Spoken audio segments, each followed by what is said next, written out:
From Florence, Italy, the city of inspiration for sculptors in ages past and for centuries to come, you're listening to The Sculptor's Funeral. Good day to you all, and welcome to another episode of The Sculptor's Funeral, the podcast for figurative sculptors around the world. I am your host, Jason Arkles, a sculptor and art historian living and working in Florence, Italy, where all the great sculptors are dead, and I don't feel so well myself. And today, it's the final round of the Sculptor's Funeral quiz show, the moment you've all been waiting for. I know you've been waiting for so long that some of you had checked up on me, actually, to see if I was ever going to do another podcast, and I'm really sorry for that. There's just been a ton of stuff going on in my life and in my studio, despite the pandemic. In fact, Italy has entered into a second full lockdown like the one we had back in March and April, and so I've actually got some time to catch up on a few things, including the podcast. Anyway, enough excuses. Let's get right to it. So, as you all know, I put out the call on the Facebook group page for the podcast for the most avid listeners of the podcast to call me up and test their knowledge of the many and varied topics we've covered here on The Sculptor's Funeral. Now, we've played 3 rounds of this game so far, and now it's time for the winners from each of those 3 episodes to face off against each other in a final game. And the champion will get to take home an official Sculptor's Funeral coffee mug, and of course, loads of glory. But win or lose, remember that this is all just a game, and it's just a chance for us to refresh our memories about sculptors and sculptures we've all learned about over the last 80 or so episodes. So let's welcome back our winners. First up, we have champion Lubov Mazur. Thank you so much for rejoining us for the final round of the Sculptor's Funeral quiz show. Thank you. How are you doing? I'm doing okay. We're back in hiding. Same with us here. How they're doing it is they're dividing the regions. There's 20 regions in Italy, and each one has its own sort of threat level and that sort of thing. And we were code red for 3 weeks, and we just dropped down to code orange last week, so I'm able to get back to my studio, which is nice. Yeah, it's nice. My son is able to go into work because he has his own shop and makes appointments with people to meet him there surreptitiously, and tries to do it very, very seriously. He's a luthier. And, oh, wow, that's fantastic. Yeah, it's what he always wanted to do, so that's what he does. Wow, that's he's in a big rehearsal building. They've got 200 rehearsal rooms and a recording studio, but he has the only repair shop. Oh, excellent. So it's kind cornered of nice. The market. He sees everything from a charango to a great big bass. So very cool. Yeah. Wow. Lucky kid. And next we have champion Liz Little. So how you been, man? I'm good. I'm here at the New York Academy of Art, and I started my MFA in sculpture this semester. So yeah, it's been so awesome to just be able to be in the studio and focus on something when there's so many crazy things going on in the world right now. So yeah, no kidding. Obviously, the opportunity to just buckle down and focus 100% on my work is really amazing. So you're able to get into the studios, no problem? Social distancing isn't a problem or anything like that? Yeah, they put up plastic partitions everywhere, and we all have to wear masks all day. I mean, the models sometimes wear a mask, and then, if we're doing a portrait or something, they take them off. But sometimes, but for gesture drawings and stuff like that, they can just leave it on, and it's totally fine. So, wow. But classes are going great, and the good thing, the sculpture department here is pretty small, so we get lots of attention, and they also decided to max out all class sizes at 8 people or something. Oh, wow. So it's a lot more individual attention. My sculpture program, there's only 4 sculptors this year, including myself. So it's awesome because we get all of our own classes. So it's great. I'm super happy. So with only 4 students, that's amazing. So out of those 4 students, are they all with a figurative focus? Because I know New York Academy of Art it isn't, as traditional as it used to be. I know they've sort of incorporated modernist Mhm. sort of stuff. We're mostly figurative. I think that two of the sculptors like have a lot more experience with like mixed media and abstract work, and are doing like more figurative stuff now. And then there's another, like I come from the Art Students League, so I was pretty much only sculpting the figure. And now I have to figure out, like, what is the content? Like, what am I doing?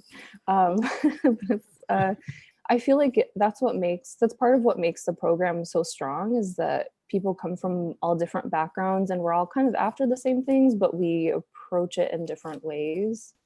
So there's a lot of like room for exchange of ideas and all that stuff. So it's pretty cool. And finally, here comes champion David Covington. Thanks a lot. It's been a long time, and I am grateful that you're still doing these. Yeah, so am I. I'm sorry it's been so long since the last time we spoke on the podcast, but life has a way of getting in the way of the things you really want to do. So Absolutely. How have you been? Oh, I've been just fine. I am thriving in the COVID environment as usual. Yeah. And am taking stone carving lessons and growing bonsai and communicating with my students virtually only. Fantastic. And it's kind of working out. Well, that's great. That's great. I've been doing a lot of Zoom lectures as well, art history stuff. And I can't say I enjoy it as much as, face to face, but it's not so bad. It's certainly a new experience, an interesting one. Check on your region frequently to see how much of a lockdown you're on now.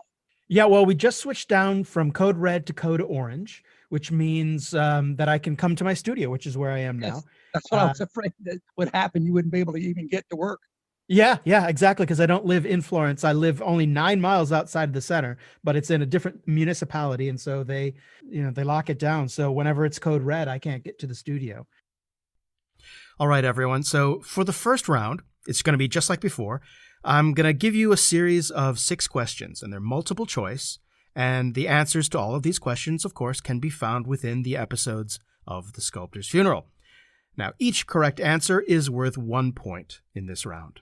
Are you all ready to play? Yes, I am. I'm ready. Yes, I am. Let me close the door before the dryer goes off. Sure. No problem. There. Okay. Fantastic. Question number 1, Lubov. The Piccirilli family of stone carvers emigrated from Italy to the United States in the 19th century and carved many marble sculptures for American sculptors. Now, which of the following did they create in marble for another sculptor? Was it A, the Lincoln Memorial for Daniel Chester French, B, the George Washington for Horatio Greenough, or C, Mount Rushmore for Gutzon Borglum? I don't remember this at all, so I'm just going to guess Daniel Chester French, because he's in the middle. Liz. A. The Lincoln Memorial for Daniel Chester French. Very good. Correct. Was it A, the Lincoln Memorial for Daniel Chester French? Was it B, the George Washington for Horatio Greenough? Or C, Mount Rushmore for Gutzon Borglum? It is A. It is A indeed. Very good. All right. Question number 2, David. Contemporary American sculptor Sabin Howard is creating a national memorial for Washington, D.C. Is the memorial for the A, Korean War, B, the War of 1812, or C, World War I? So many war memorials. Yeah. Do you remember I interviewed Sabin? Yes, I realized that. Korean, he guessed. Is the memorial for the Korean War, A, the War of 1812, B, or World War I, C? Korean War?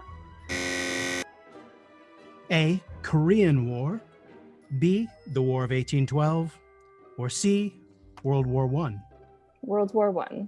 World War I, exactly right. He is also an Academy alum, and I really want to set up a studio visit with him. Yeah, I've been like super fangirling over the progress of that monument. It looks so good. Sabin, if you're listening, let Liz in. Hi. Question number 3, Liz.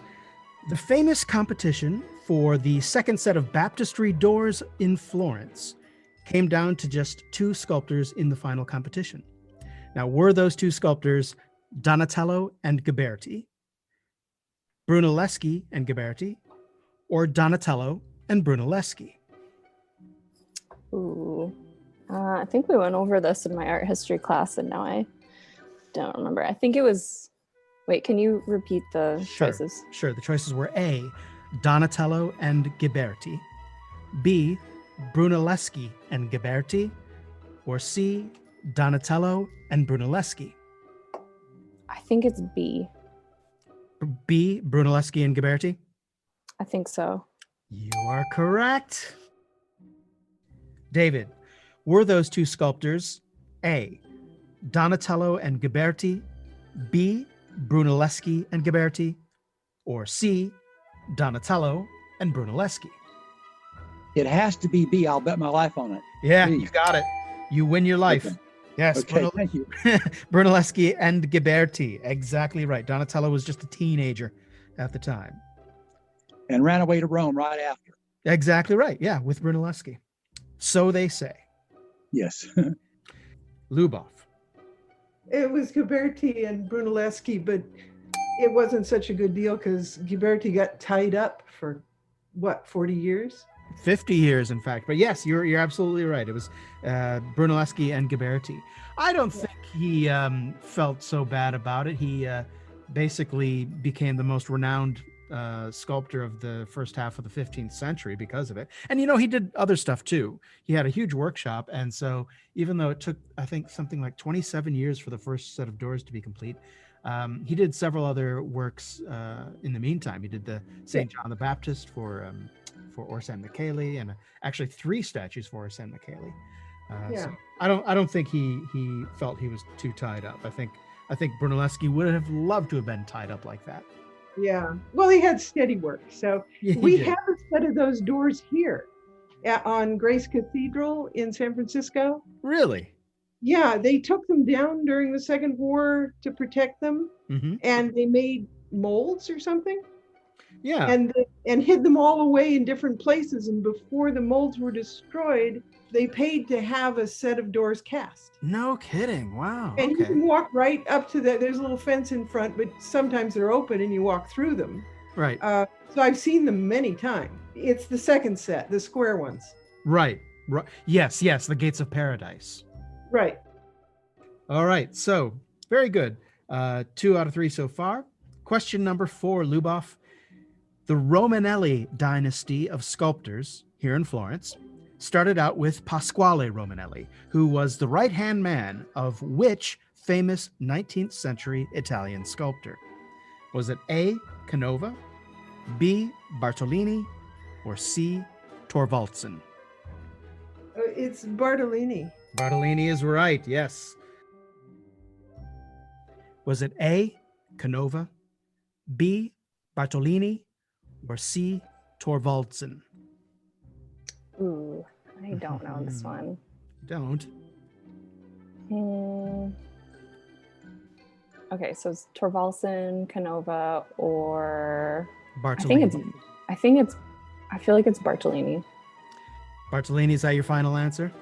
Yeah. You are correct. Oh man. Was it A, Canova, B, Bartolini, or C, Thorvaldsen?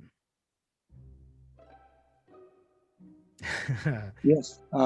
Tricky I one. know you have a really strong connection with those people. Mm-hmm. And so... Florence artist should help you out, Yes. right? That's right. Dynasty sculptor. I'm going to say Bartolini. Bartolini? Bartolini, I'm sorry. That's all right. Bartolini is correct. Very good.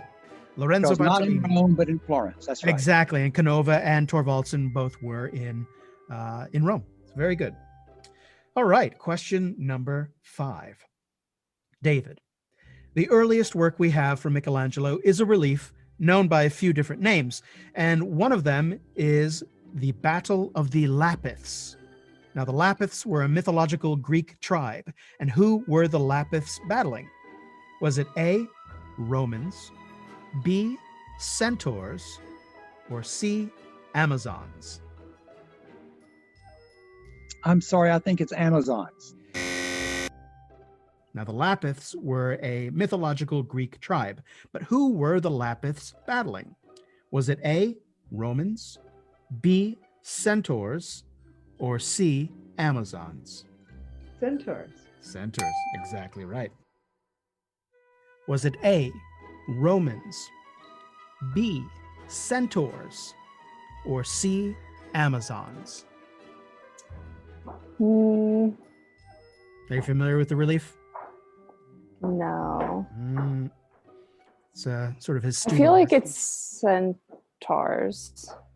I think that's wrong, but You let's think go that's with that. wrong? You're going to go with centaurs, B, centaurs? Yeah. You are once again correct. Oh, okay. Yes, That's yes. The work is more commonly known as the Battle of the Centaurs. Okay. Yeah, or the Centauromachi, right? It's the battle of this Greek tribe, the Lapiths. Their chief was getting married, and so they invited the neighboring tribe to come over and celebrate the wedding with them. But the neighboring tribe happened to be centaurs who had never drunk alcohol. And Oh, so all the centaurs got drunk, and then they tried to abduct the bride, and then a fight broke out, and that's the Centauromachi. all right. So now you know. So is that the same Centauromachi that's on the Acropolis, the Parthenon? The Parthenon, very. Is that like a copy?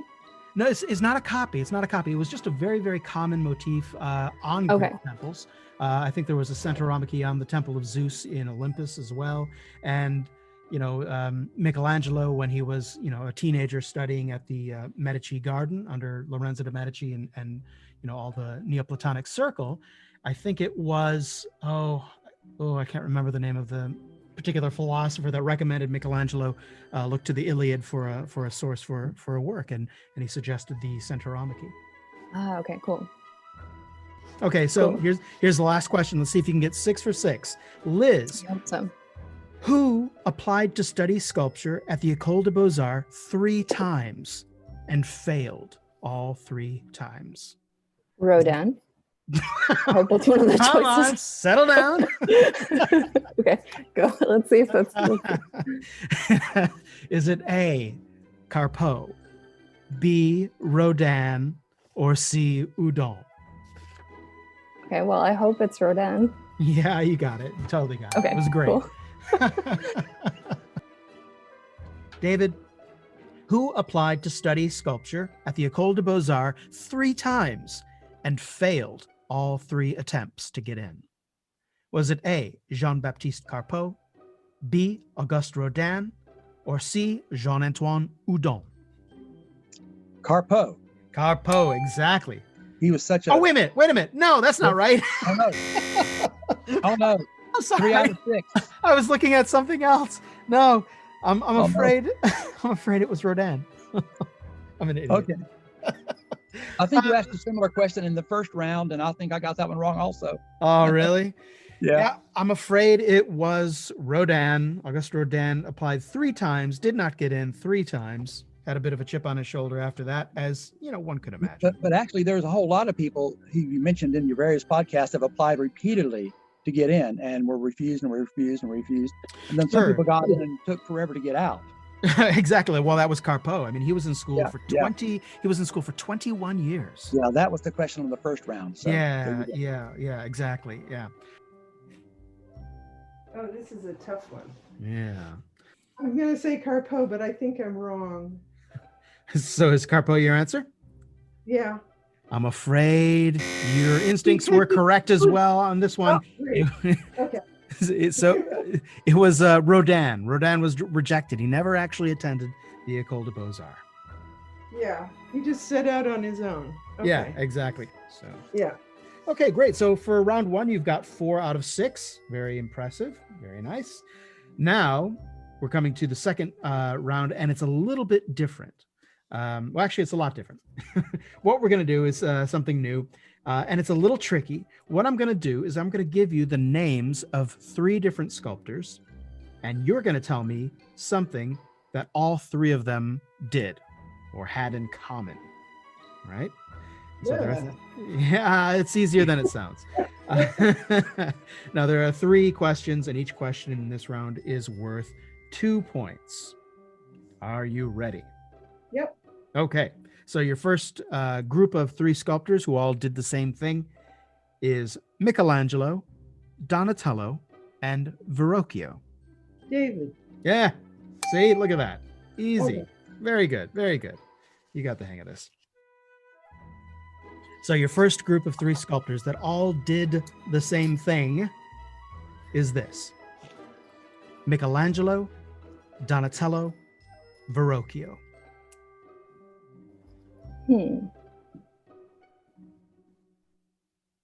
Wait, so you mean like the same thing, like the same subject matter in their sculpture?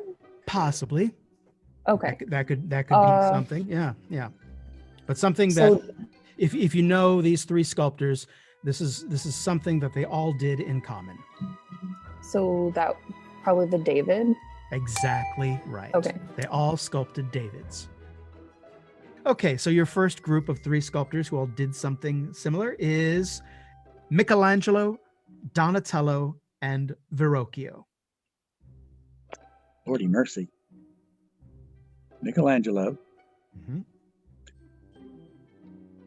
Donatello, Verrocchio. Let's see, Michelangelo had a biography written. Mhm. Donatello was in the lives, and Verrocchio is that wart. They all made a David. That's correct. Very good. Wow. You I thought you were going in a completely different direction. That is my Fantastic. given name. No, that's great. Yes, exactly. They all sculpted a David. Very good. There are so many Davids. People think there's the David. There are so many. I had to make a Yes. list. Your second group of artists, your second group of sculptors are Leon Battista Alberti, Edward Lanteri, and Malvina Hoffman. They all wrote sculpture manuals. Very good. Yes, nailed it. I've been looking at them because you keep saying these are the best things you've ever read. And so when you say you like them, I look them up also. Yeah, Malvina Hoffman, right? She's great. Yeah. I think her sculpture manual is really good. All right, very good. You ready for your second group of 3 sculptors that all did the same thing? Yep. Okay. Leon Battista Alberti, Edward Lanteri, Malvina Hoffman. They all wrote books about sculpture. Fantastic. Oh, you're so good. Okay, so I have the Heads and Tails, and I also have Inside and Out. Inside Out. I Yeah. love that book. Yeah. It's really so good. That's my favorite. I agree. I think it's the best sculpture manual written. I really do. I think so too. Your second set of sculptors is going to be Leon Battista Alberti, Edward Lanteri, and Malvina Hoffman.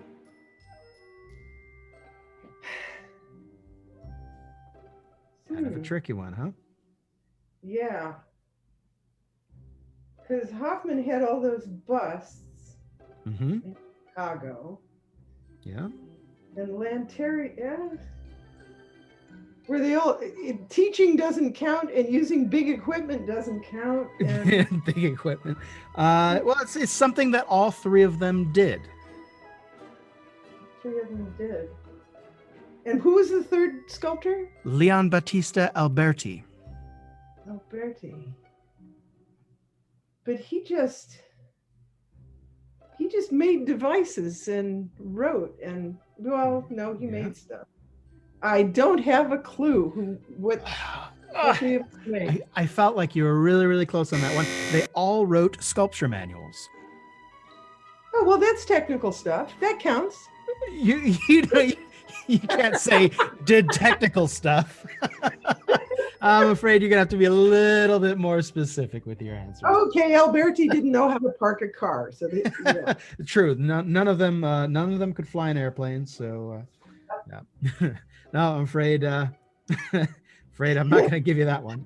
Do that one. Okay. That's all right. You can redeem yourself on this final group of 3 sculptors.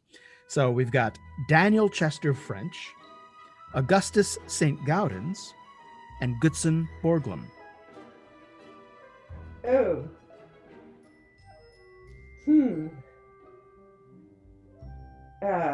It's either Washington or Franklin? Buster Franklin? President? Lincoln. Lincoln. There No. you go. Yes, Lincoln. Lincoln. Yes, they all made sculptures of Lincoln.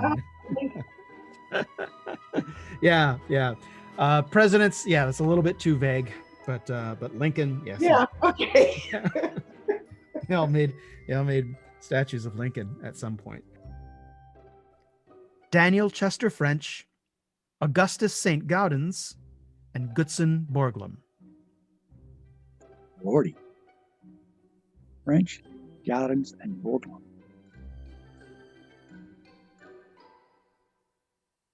They all made public monuments.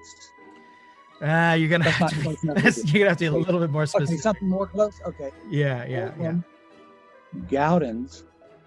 And who was the third, please? Daniel Chester French. They all carved presidents. Can you be more specific? Lincoln. Yes, very good, Okay. very good. Oh, sorry. I'll give that one to you. Sorry about that. No, that's okay. No. That's okay. You got there eventually. Fantastic. 3 for 3, total 6 points for Well, I that didn't round. want to say Borglum carved Lincoln. You'd say, well, he carved 4 of them. I want, I'm on the way for tricks. Okay. Yeah, but no, That's we're looking for common denominators. Okay. Yeah. Lincoln would be it. Okay. Yeah. Liz, your third group of 3 sculptors who all did the same thing are Daniel Chester French, Augustus St. Gaudens, and Gutzon Borglum. They all sculpted Abraham Lincoln. Nailed it. Thank you. Yes. I can't believe this. You've got a perfect score so far. Thank you. You haven't gotten anything wrong. Wow, wonderful. You picked good questions. Well, thank As you. long as you don't ask me about Greek stuff, we're fine. Well, great. Wow. Now we've got one more round. This is going to be the final round. And in the final round, each question is worth 1 point. So in this round, basically, there are Sculptor's Funeral episodes that focus on over 50 different sculptors, as you know. Now, starting with the letter A, I want you to name in alphabetical order 1 sculptor for each letter of the alphabet. Right. And you can use first names or last names. That's absolutely fine. Right. And you've got 60 seconds, and that is going to begin right now. So A, give me an A sculptor. Andrea Pisano. Yeah. B, Gutzon Borglum. Yeah. Great. C, Carpo. D, Great. Donatello. Yeah. E, can I skip any letters? No, you got to go in order. Okay. Wait. Eiffel Tower, that won't count, will it? Eiffel? No, he wasn't a Okay. sculptor. He was an engineer. Wow. It's a tough one. Remember first or last names. Right. I'm going to be stuck on this one.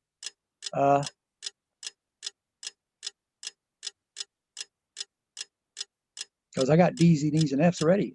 E. Just think of names that begin with E. Right. Maybe one will come to you.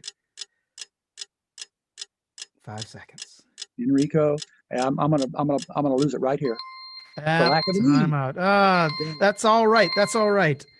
No, that was great. That's a great kind of question again. Oh, thank you. No, you did some great answers. You really surprised me with the A answer, Andrea Pisano, because that just popped right out of you. And there's just I'm thinking Auguste Rodin, Leon Alberti, Alfred Gilbert, even Augustus St. Gaudens, but Andrea Pisano, bam, that's fantastic. You're That's going to great. convince me to make my own list, but that's I hope there's a next time. That when you have 100 podcasts, maybe you'll do another set. Why not? And I'll invite you back. Well, you did great. You got a total of 14 points for the game. Yeah, that's my favorite number anyhow. So at least I got that. All right. Small pleasures.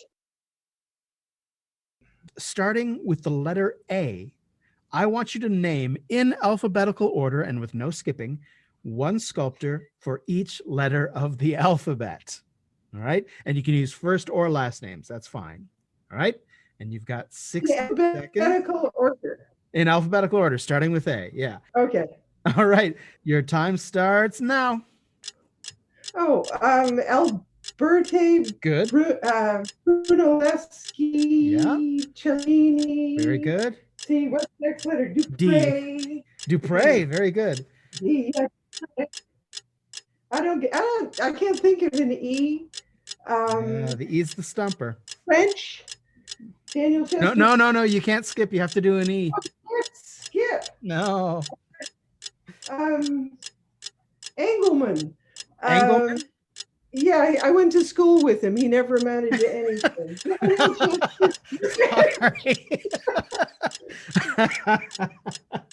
No. The alphabet's in the right order. You still have 15 seconds. You can come up. Okay, Gilbert. Oh, wait, you got to do E first. Then I'm stuck because I can't think of anybody who's E. It's someone we've actually mentioned. Got 3 seconds. Well, now we're going to have to let the time run out. Time ran out. That's okay.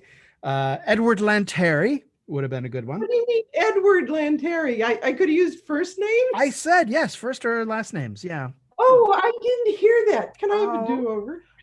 No, you cannot. No, you cannot. Only to be fair to the others. Oh, okay. Oh my gosh, you're so much fun though. That's great. Listen, I mean, everyone stumbled on the E. It's tricky. I mean, I did an episode with Edward Lanteri comparing him to Albert Toft, and I only really mentioned in passing in a few different episodes other sculptors whose name begins with E. People like Edmonia Lewis or Edgar Berm, which are not exactly household names. No. Yeah, so it's a tricky one.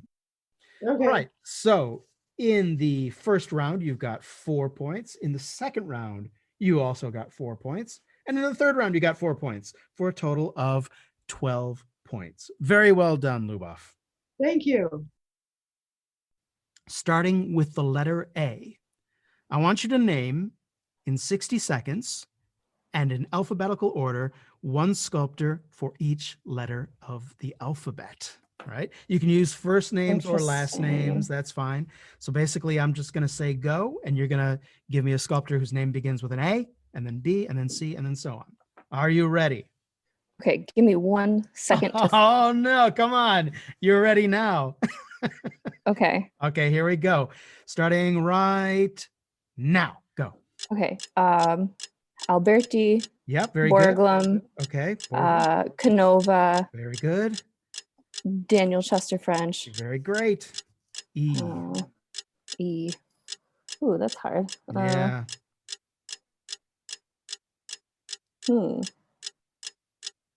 First Can I or last skip name? any? Can I skip any no, letters? you cannot. No, you cannot. There's no skipping in this one. As far as you can go. I think E is going to be the stopper for a lot of people. E. First or last name? Does it have to be an artist? Can it be an archaeologist? No, it's going to be a sculptor. Okay. E.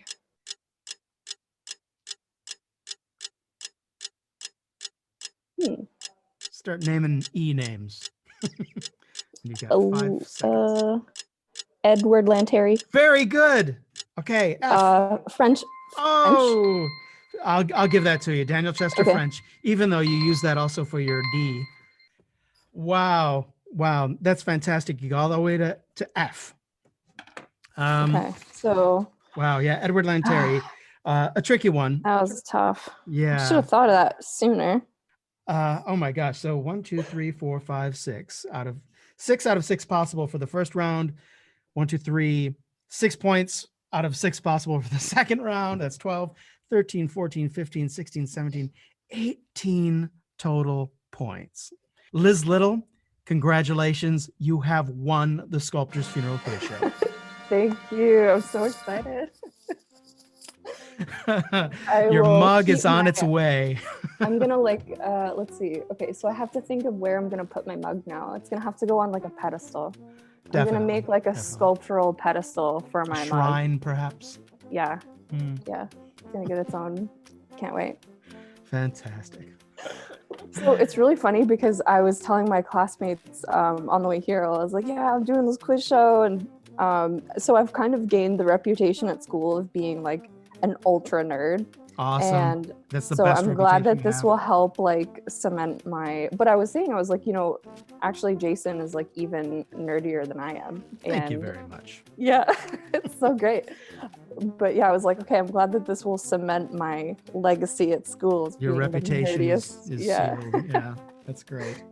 Yeah. Well, so thanks for teaching me so much about sculpture, because people ask me all the time, like my classmates, they're like, how do you know so much? And I'm like, I listened to this podcast, The Sculptor's Funeral, and that's like, I've learned so much from listening to this podcast. Well, thank you. I'm glad. And I mean, it's why I do. and I think that it's also like really informed my approach to sculpture, just from like looking at so much stuff that I normally wouldn't have like encountered. I think like being in school, a lot of people kind of idolize the same like 5 sculptors, and it's easy to miss a lot of other history. I consider those sculptors gateway sculptors. Yeah, it's kind of like It's always, you look at the stuff and it's always going to be good, but then there's so much other stuff out there that exactly. I probably would have missed if I didn't have the podcast. So Well, great. I'm so glad to be able to provide that.